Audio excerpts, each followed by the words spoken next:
Hello and good day. Welcome to our video channel, God's Promises. And today's video will be a fast, concise overview, Book of 1 Chronicles, chapter 21. Let's get started now. The Book of 1 Chronicles is a part of the Old Testament of the Bible and provides a detailed account of the history of Israel from Adam to the time of the Babylonian exile. Chapter 21 focuses on the story of David, the second king of Israel, and his census of the people, which leads to a great punishment from God. The chapter begins with the introduction of the character Satan, who incites David to take a census of the people of Israel. David commands his commander Joab to go throughout the land and number the people. Joab, however, protests against the idea, stating that it would not be good for the king, and that God had always provided for his people without the need for a census. Nevertheless, David overrules Joab's objections and insists on having the census taken. After the census is completed, David realizes the enormity of what he has done and immediately feels remorseful. He confesses his sin to God and begs for forgiveness, acknowledging that he has sinned against God alone. God sends the prophet Gad to David with 3 options for punishment: 3 years of famine, 3 months of defeat at the hands of his enemies, or 3 days of pestilence. David chooses the third option, and God sends a plague upon the land of Israel that lasts for 3 days. The angel of the Lord is seen with a drawn sword over Jerusalem, but God relents from destroying the city and tells the angel to stop.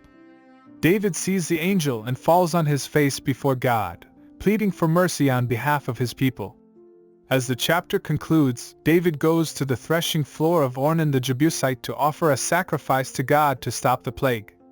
Ornan offers to give David the land and the animals for the sacrifice, but David insists on paying for them. He purchases the land and offers the sacrifice, and the plague is stopped. The teaching application from this chapter is that God is a just and holy God who cannot tolerate sin. David's sin in taking the census resulted in the death of 70,000 men, and David himself suffered greatly from the guilt and remorse of his actions. However, David's repentance and acknowledgement of his sin allowed for God's mercy and forgiveness to be extended to him and his people.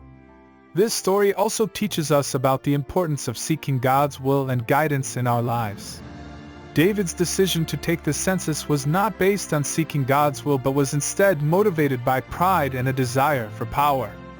Joab's protestation was a clear indication that David's plan was not in line with God's will. When we seek to do things on our own without seeking God's guidance, we are likely to make mistakes that will have consequences. Additionally, the chapter highlights the importance of sacrifice in seeking God's forgiveness. David's sacrifice at the threshing floor of Ornan was a way for him to seek God's forgiveness and stop the plague that was affecting his people. Sacrifice is an essential part of seeking God's forgiveness, and it involves a willingness to humble ourselves before God and acknowledge our sinfulness. In conclusion, 1 Chronicles 21 teaches us about the consequences of sin and the importance of seeking God's will and guidance in our lives. It also highlights the necessity of sacrifice in seeking God's forgiveness. Thank you for visiting us today. Please share with us your favorite Bible chapter below in the comments section. Don't forget to like and subscribe. It really does help our channel grow. Looking forward to see you back here for our next video. Always take good care.